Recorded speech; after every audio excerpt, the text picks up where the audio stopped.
Welcome to a new season of Rainbow Portal Podcast. It's me again, I'm Ice, And I'm Ace.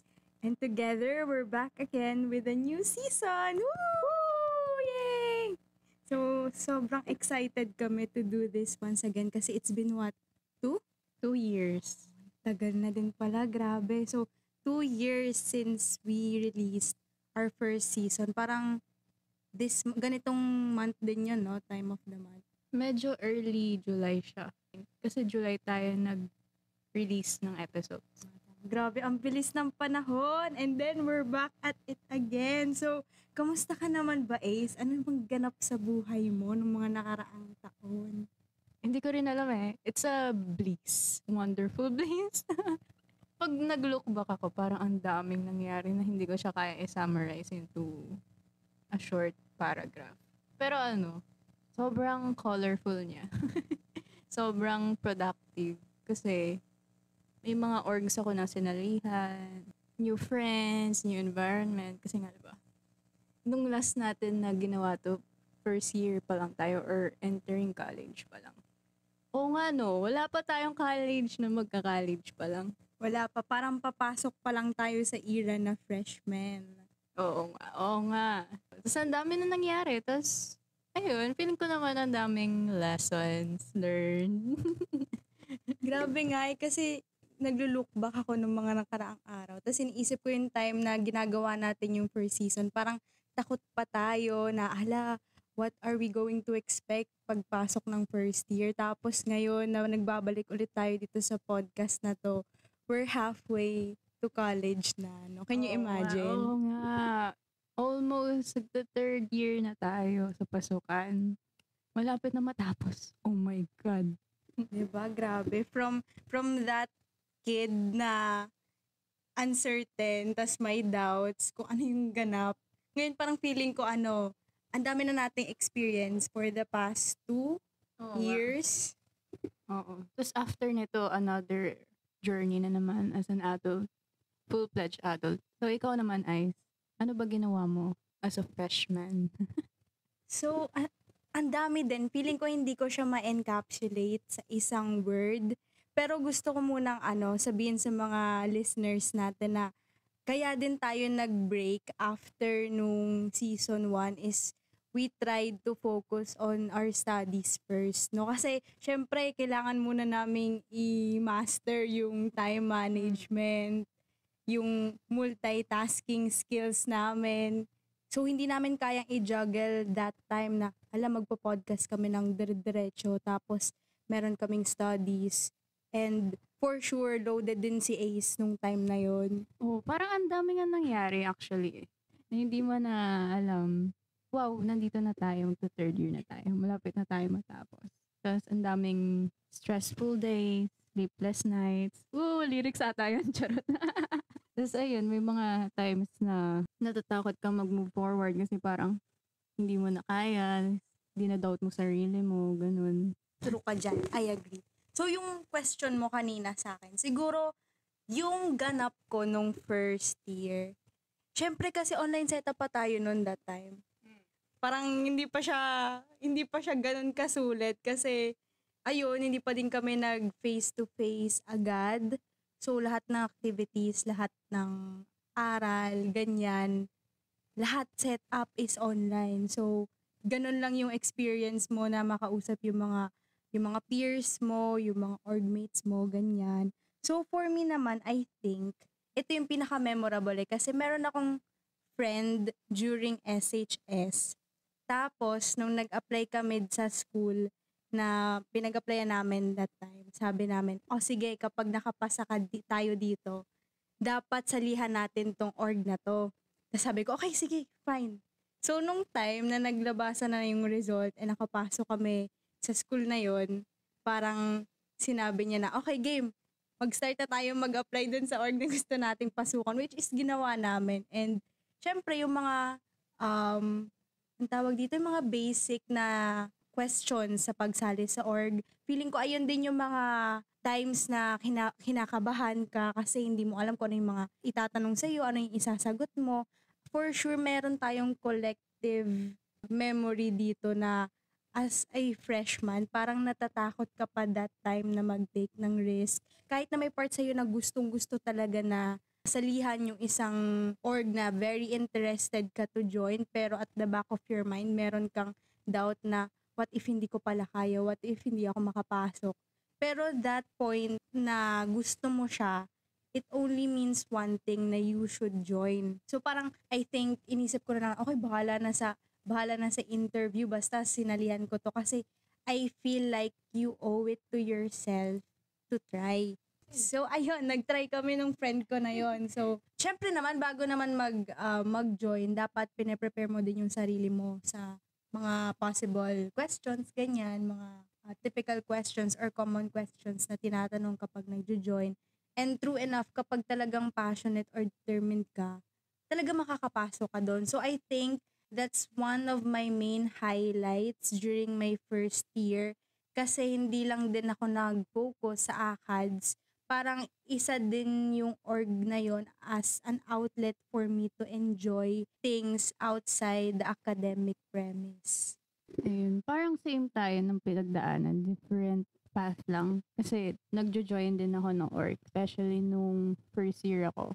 Ang dami ko actually sinalihan. Kung madami yung 3, madami na yun. Pero kasi, ginawa ko yun kasi feeling ko dun talaga ako mag-grow. Wala naman, hindi ako masyadong active nung high school. Konti lang yung ginagawa ko nun. And parang gusto ko ng bagong pangyayari sa buhay ko. Actually, sobrang kabado ko nun kasi nga, very new siya sa akin. Parang nakakatakot pumasok sa something you don't know what's going to happen. Kaya sinabi ko lang sa sarili ko na kung takot ka, ayun yung sign na mas lalo mong i-pursue yung gusto mong gawin. Kasi you just have to push through it kahit takot kang gawin yun. Pero ayun talaga yung mahalaga yung you just have to power through the problems that life gives you. So ayun, meron kasi nung first year ako, kailangan ko mag-interview for an org. And hindi ko siya nakuha actually. Yung nangyari nun, parang feeling ko hindi enough yung ginawa ko para dun. Like, hindi ako masyadong naghanda for the interview. Kaso hindi ko naman masisisi yung sarili ko kasi naano siya like, kalagitnaan siya ng midterm. So, busy rin ako noon. Tapos, sinasabay ko yung pag-interview, paggawa ng resume para dun sa org. So, I think as a freshman, buti na lang ginawa yun sa akin ni Universe. Kasi, lesson siya na there are things that aren't meant to be. And maybe rejection is just redirection. Diba? Feeling ko yung phrase na yun, parang yun yung favorite advice mo ngayon. Favorite advice ni Aizen ngayon. Rejection is just redirection. Kasi nga, if it's not for you, it's not for you. If it's not meant to be, it's not meant to be. Hindi mo yun mapo-force. And you just have to know your worth. I actually agree kay Ace. Kasi for me, ito yung viewpoint ko pagdating sa mga bagay na gusto mong itry. Ang mahalaga kasi at the end of the day is you're doing something because you don't want to regret in the future. Okay lang if hindi ka makapasok. Okay din kung makapasok ka. Kasi ang mahalaga dun is the experience you have gained on that situation and ano yung takeaways mo kung bakit nalagay ka sa ganong situation. Kasi I think ilalagay ka naman somewhere ng universe, somewhere na mag-grow ka. And maybe if hindi ka doon natanggap, maybe you are meant for something that's greater or have more opportunities for you.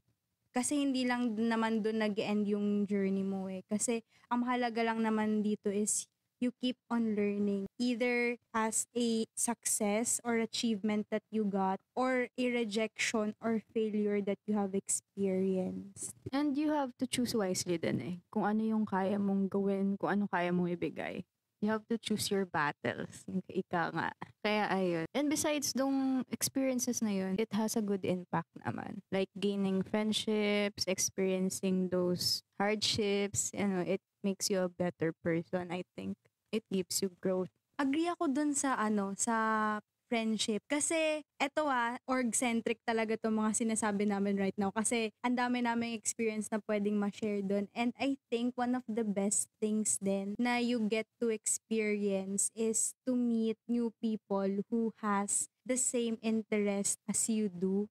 Na parang wow, na-feel mo yung yung sense of belongingness, yung inclusive group sa mga bagong na-meet mo na tao. Kasi parehas kayo ng vision, parehas kayo ng gustong i-pursue, gustong i-share sa ibang tao, like yung act of service or kung tungkol man yan sa leadership na organization, something like that. I think yun din yung yun din yung sense of enjoyment at fulfillment na nafe-feel mo, like despite the stress, lahat ng negativities. Syempre hindi naman talaga mawawala yun sa college life, yung negativities. Pero yung pambawi talaga dun is yung mga tao na kakasama mo, yung mga tao na nakakausap mo, merong katulad na viewpoint kung paano ka din like mag-isip sa ganitong bagay or sa ganitong gawain. Oo, tsaka nagbibigay din siya ng sense of comfort kasi may companionship ka dun sa environment na yun, sa org na yun eh. So, hindi ka nag-iisa. Yung pinaka nakakatakot ata is yung taking the first step. Hindi pala siya ata kasi nakakatakot talaga siya. Kasi hindi mo nga alam kung anong mangyayari sa'yo, di ba? Yun yung pinaka nakakatakot as a human being, as a person na hindi pa naman nakakaranas ng ganito nung high school. Kaya may advice out there, may unsolicited advice is just take that first step. Take it as it is. And if you're scared of doing it, then do it scared. Ayun na yung magbubukas sa'yo sa portal. Panibagong portal. I think very helpful to lalo na sa mga incoming freshman students na may doubt or mababa yung confidence nila sa sarili nila to try new things. I think college will definitely overwhelm you kasi ang daming nangyayari. Sobrang laki ng difference niya sa high school na pinanggalingan mo once pumasok ka na sa panibagong phase or journey ng buhay mo, which is college. And sa sobrang laki ng mundo niya, parang lahat ng bagay sa'yo bago. Pero dapat hindi ka panghinaan ng loob na sa dami nang nangyayari sa paligid mo. Kailangan mong makipagsabayan, kailangan mong dapat gawin din lahat ng ginagawa nila. I think ang pinaka-importante dun is kung gaano yung kaya mo na i-take as long as responsible ka. Tulad din nga nung nasabi ni Ace na dapat may pinipili din tayo. Kasi accountability din dapat yung ma-hone na skill sa'yo pagdating sa college. Kasi lahat ng ginagawa mo para sa'yo yun. Magre-reflect yun sa buong personality mo once na nakagraduate ka na. And magpapasalamat ka kahit na ang daming pressure, ang daming stress, is dun ka natuto to stand up and to gain more strength to overcome things. Diba, Ace? Oo. Tapos gusto ko rin pag-usapan yung other than focusing on your studies and joining orgs, may mga times din na gusto mo lang mag-have fun eh. Ang konyo nun, saglit, gusto mo magliwaliw. Biglang lumalim. Magliwaliw, mag-enjoy lang sa buhay habang nasa college ka kasi it's your youth pa rin naman, di ba? Anong masasabi mo dun? Kasi may mga bagay na may mga tao na hindi nila afford na have fun, lumabas with friends, and mas gusto nilang mag-focus sa studies. I understand the sentiment kasi hindi naman tayo pare-pareho lahat ng situation, no? Kasi yung iba may ganitong responsibility na at a certain kind of age, and then yung iba nasa different stage ng life nila which is very different from yours. I think ang pinaka-importante lang talaga na mangyari is kahit na may responsibility ka sa ibang tao or may ginagawa ka na importante, dapat makahanap ka pa din ng enjoyment, ng fun para sa sarili mo kasi sarili mo yung mapapagod at the end of the day. Ang importante kasi is you can still find happiness over little things. Life's too short to make it more complicated. I mean, importante na masaya ka din. Importante din yung feelings mo na i-prioritize mo. Isa din sa mga naging mantra ko during first year is do things while protecting your peace. Kasi yun yung mahalaga eh. You can do all things despite it very difficult or very overwhelming for you as long as you protect your peace. Yun yung boundary mo sa sarili mo and sa mga bagay na ginagawa mo. Kasi ang mahalaga, meron pa ding boundary to protect yourself and to have a safe space. Sobrang dami nang nangyayari sa buhay natin ngayon, kahit na yung sa current situation na tinitirhan natin ngayon. We are all aware of the issues surfacing even on the internet or kahit na yung paglabas mo lang ng bahay, ang daming nangyayari. So, importante na may boundary ka pa rin para sa sarili mo. Ang lalim nung nilalabag, pero hindi mo nilalabag. That's it. For the lack of the better term, basta ang mahalaga, you do not disrespect your boundary. Yun lang ang masasabi ko. Kaya very important din. Alam mo yung limitations mo. And by protecting your peace. Importante kasi yung knowing the right balance from studying and enjoying yourself also. Kasi mababaliw ka naman nun kapag puro aral ka lang, di ba? Pero no judgment sa mga mas gusto yun gawin. It's because of their certain situation naman. Pero at the same time, you also know how to have rest. Yun yung pinaka mahirap na gawin, I think. Lalo na kapag masyado kang workaholic or masyado mong priority yung studies. Mahirap talaga kumuha ng time or maghanap ng time for rest. Mayroon nata akong natutunan dati nung senior high. Yun yung lessons namin is how to have rest. Tinuruan kami kung paano mag-rest or maghanap ng other things to do, productive things to do other than working or studying. And yun yung having things you enjoy and doing outside work, outside school. It could be anything like magja-jogging ka sa umaga, journaling, being a diary actually, na magsusulat ka ng mga feelings mo or anything, diary entry for today. Like, kumain ako ng McDo fries. Maka-copyright ba tayo dun? Hindi naman, no? Hindi naman siguro, grabe naman. Yung mga ganong bagay, yung bibili ka ng libro kahit di mo pa babasahin ngayong week, di ba? Dadagdagan mo yung TBR list mo. Wow. Hanggang sa mapuno na siya. Oh, gano'n. You just have to search for meaning in life. Naging dramatic. Kaya gano'n. Kaya sa mga freshmen dyan, huwag na kayong matakot gawin yung gusto nyong gawin. Basta it's within boundaries and you know your responsibility as a student and as a person while also protecting your peace. O, di ba ang dami namin binigay na assignment sa inyo? Ayun. Ang dami talaga learnings in life nung pagkapasok namin ng college hanggang ngayon. Ang dami pa rin namin natututunan. Kaya hindi namin yun masasabi lahat-lahat. Kasi abutin tayo ng linggo dito sa podcast. Gusto nyo ba yun? Diba, Ice? Ano, Ice? Saka true din yung yung feeling na araw-araw natututo ka din eh. So, kapag ikaw na yung nandun sa position na yun, ang dami mo ring pwedeng masabi. Kasi ang funny din isipin na when we started this podcast, parang ang dami talaga naming doubts and natatakot kami what college can bring to us.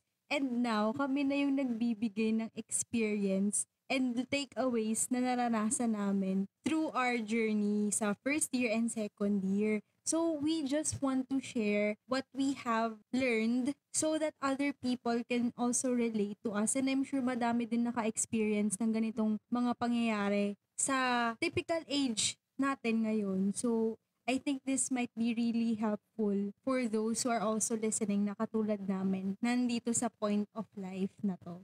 I'm sure madaming nag-breakdown, madaming gusto na umayaw, ayaw mo nang mag-aral, gusto mo na mag-shift, gusto mo na mag-drop, kasi nakakapagod na siya overall. Pero yung the fact na na-survive mo yung another school year, it means na you were doing such a brave and smart thing in your life. At the end of the day, ang pinaka-importante dyan is natuto ka, hindi lang academically, natuto ka din na maging strong in terms of accepting criticism, in terms of learning new things, ganyan. So, yun naman talaga yung pinaka-importante sa lahat. Saka, mag-enjoy lang, like, go with the flow. It is what it is. So, don't try to fight the current. Just, enjoy what college life can bring you. It can bring you heartache, heartbreak, heart rate. It can bring you happiness. Karoon ka ng cardiac arrest yan. Overall, basta yun. Ganun yung experience. Hindi mo siya masum up into one word. Diba, Ace? Parang totoo yung sinasabi nila na kapag you're in your early 20s, it's that era of confusion and doubts and existential crisis. And parang recently kasi na panood ko yung Barbie. I know na panood din ni Aizen eh. Sobrang nagpa-fangirl kami sa Barbie. Pero Meron pa rin kaming post-cinema. syndrome. Yeah, yun, grabe. Oo, just ang dami mo mapupulot sa Barbie. Dapat pala ginawa natin to na analysis. Charot. Pero relate na relate ako kasi may mga times talaga na mad-down ka. Tapos i-question mo yung sarili mo. Ano pa bang use ko? Ano pa bang kaya kong gawin? Na parang wala na. Ano, sino ba ako? Ganun. Like, anong purpose ko dito sa mundo to? Bakit ako pinanganak? Yung sobrang lalim na mga tanong na minsan hihilata ka na lang sa kama, ayaw mong bumangon kasi ano pa bang use? Yung ganun na feeling. Yun yung mahirap na pinagdadaanan natin ng mga early teens, young adults, ranging from 16 to 20s actually. Feeling ko mangyayari pa rin sa atin to kahit nasa late 20s na tayo to 30s. Ganun. Kasi yung mga pagsubok kasi hindi naman linear yan, di ba? Every year, every birthday mo, may problema kang dadating sa'yo. Yung pinaka gusto ko lang sabihin sa sarili ko doon, kailangan mo lang kayanin kasi wala ka na ibang magagawa eh. Pwede kang magbasa ng maraming quotes, advice, motivational quotes, pwede kang bumili ng self-help books, lahat na gusto mong tulungan sarili mo pero wala ka na ibang magagawa kundi kayanin lang. Bottom line is, you can give up but you have to wake up again and try. Ganun lang. Excited ako sa season na to kasi feeling ko ang dami nating magandang topics na ilalabas. And marami tayong magandang pag-uusapan na sobrang controversial nowadays. Yeah. Yes, so guys, just keep tuning in kasi mas madami pa kaming pwedeng iparinig at papag-usapan na I'm sure and really 100% sure na makaka-relate kayo. So ang bottom line lang talaga ng episode na to is testing waters, try, explore, gain experience, learn from your mistakes. College is fun. Being young is fun. Just enjoy what you have right now. So Ace, Yes, ano na, Ice. i-wrap up na ba natin to? Yes, you can listen to this episode through YouTube. Our YouTube channel is Rainbow Portal Podcast. See you again next time. Bye-bye. Bye guys! Bye!